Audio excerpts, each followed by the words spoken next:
Daredevil Born Again is a downgrade from the original Daredevil show. That show started 10 years ago, and this new show is around a $200 million budget, so the technical drawbacks are jarring to say the least. I want to preface with this because if we're getting a revival of Daredevil, it is reasonable for us to expect technical improvements, or for the quality to at least be on par with the original. But Daredevil Born Again is a noticeable downgrade, which is at least acknowledged in the video we're about to look at, but I find the responses here a bit questionable. She-Hulk had a way better display of Matt's ability than the terrible CGI in Born Again. Oh what? People like She-Hulk now. People are giving She-Hulk some glaze because of CGI in Daredevil. Okay, so if the commonly hated TV show is doing something far better than the revival of Daredevil, that's kinda concerning. She-Hulk is a bad show, and people are within their right to criticize its problems, but that doesn't mean the show can't do anything better than Daredevil Born Again. If anything, it's concerning if it does. Brother, listen, the Twitter timeline is always going to be filled with computer science majors who only know how to code complaints on social media for the tiniest things. I didn't know CGI is just a tiny thing. You know, they only pour thousands of dollars into it because it's such an important element in bringing all this to life. Last I checked, television is a visual medium,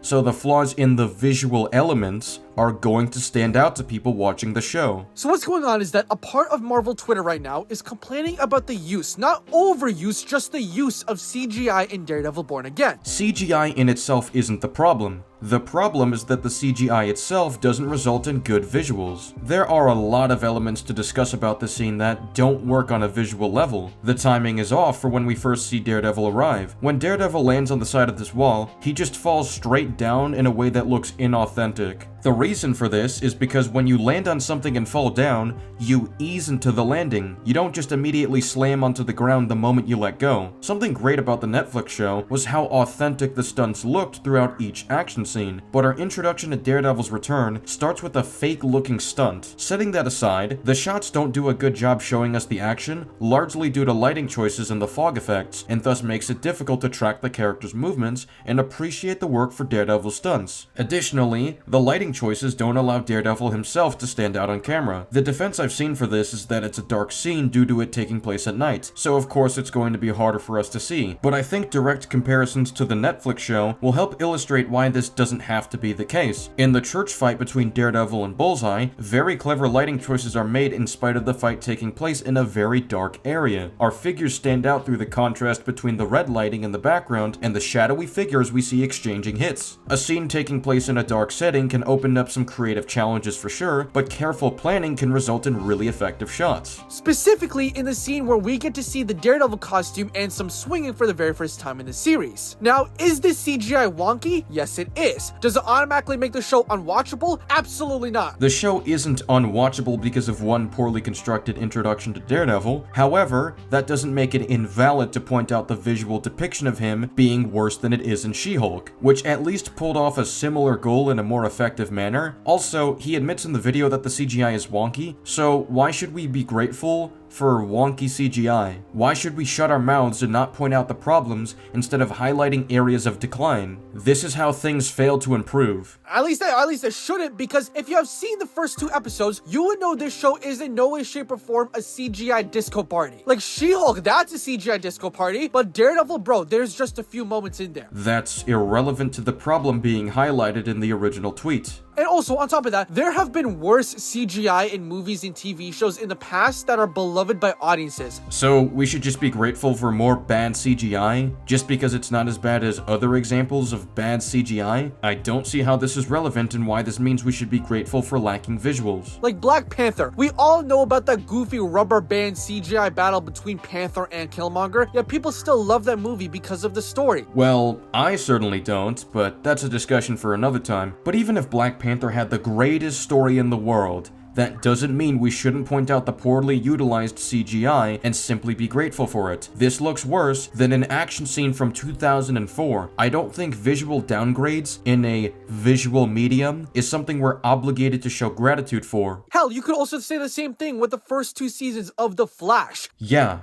you can. That show also warrants criticism for its flaws in its CGI. These shows can look better, and we should want them to look better, so why should we just eat it all up and be grateful for it? this discourages growth. Like, I wasn't able to realize back in the day, but looking at it now, especially King Shark, bro, those effects were slushy and looked like wax. Awesome, those can be criticized as well. How does this constitute an argument for why we should be grateful? But we still love those first 2 seasons of The Flash because the story was tight and good. TV shows are not scripts. Visual storytelling mediums provide us with a story told through visuals and audio. Having a good script doesn't guarantee a good show. If the visuals fail to tell the story or be comprehensible to a common viewer, then the end result is bad. And right now, the first 2 episodes of Daredevil Born Again have a good story going for it. I'll be happy to talk about this more in depth in the future, but no they don't. For the time being, check out this video by my friends at League Entertainment. They put a lot of effort into this video, and I think they did a great job explaining in detail why the first 2 episodes of Born Again don't work. I'm going to link it in the description, so be sure to watch it when you can. And we should all be capable of letting go of a few CGI moments if it means we're finally gonna get some good Daredevil back. Like, guys, be a little grateful.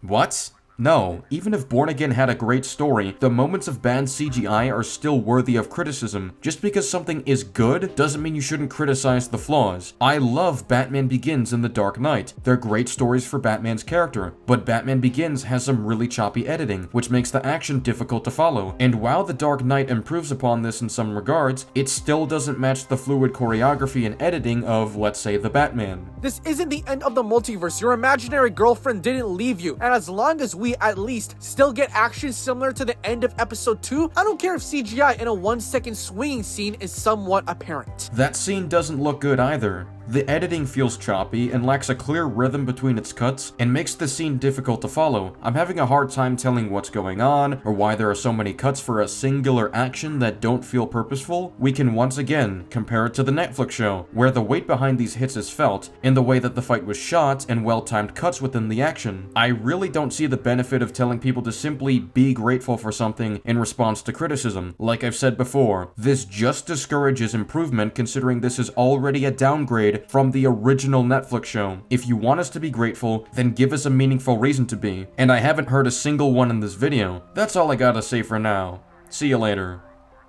Oh wait, this same guy has a response to a random tweet of mine? I'm curious. Stop complaining about Spider-Man and Daredevil. Daredevil Born Again and Spider-Man No Way Home mastering the art of not watching the original material they're pulling from. Brother, come on. This is such a stupid take. Like, just because Daredevil Born Again isn't like the Born Again comics, it doesn't mean it's a bad show. I'm not talking about if it's like the comics. I'm talking about staying consistent with the characters in the Netflix show and respectful to the spirit of the show. It's a continuation of Netflix Daredevil, so it's terrible writing for Marcy to just be forgotten about as they kill off Foggy Nelson early on. It's terrible writing for Matt to be at his lowest, but to completely ignore the fact that Maggie of all people would be there to support him like we saw in the last season. It is terrible writing for Matt to try to kill Bullseye after a dedicated arc in season 3 was about if Matt should kill Kingpin even after facing great losses from him, such as Father Lantom. It is terrible writing for Karen to abandon Matt at his lowest point when so much of season 3 was dedicated to Karen learning about the haunting elements of Matt's past and the constant abandonment he faced, which solidified her belief that she should never abandon Matt, especially at the lowest points of his life. Please explain to me how this is good writing, since I'm clearly ignorant as to what's in the Netflix show. Like, we just got 2 episodes, dog, and besides, the vibe from the Netflix show is still being carried onto the Disney show, so I think we're fine. Sounds like cope to me. And in terms of No Way Home, why the hate on No Way Home? It's so forced. Here's an idea. Stop saying the hate for something you like is forced and actually do a deep dive into the criticisms and discuss where you agree or disagree. If you want to know why I think No Way Home is a bad movie, go watch my video about it on my channel. Like, did you seriously want that movie to do a 1-for-1 copy of the worst Spider-Man story of all time? I didn't mention One More Day. No Way Home is pulling from the Raimi movies, the Amazing Spider-Man movies, and MCU Doctor Strange, and it did a terrible job at understanding those characters on a basic level. But let me guess, you're gonna tell me to just be grateful for the movie. Now, you gotta stop complaining. We got something fantastic. See? Right there. This guy seems to hold the mentality that you just need to be grateful and not criticize anything, but like, why? Why is it better to not talk about what doesn't work and just stay silent on it? We paid for the content. We expect quality from it. If we're helping this big corporation make tons of money, we should be getting quality material in return. But determining if it's quality material seems like something you're disinterested in discussing, which is totally fine because different strokes for different folks, but don't enforce that onto others who actually care.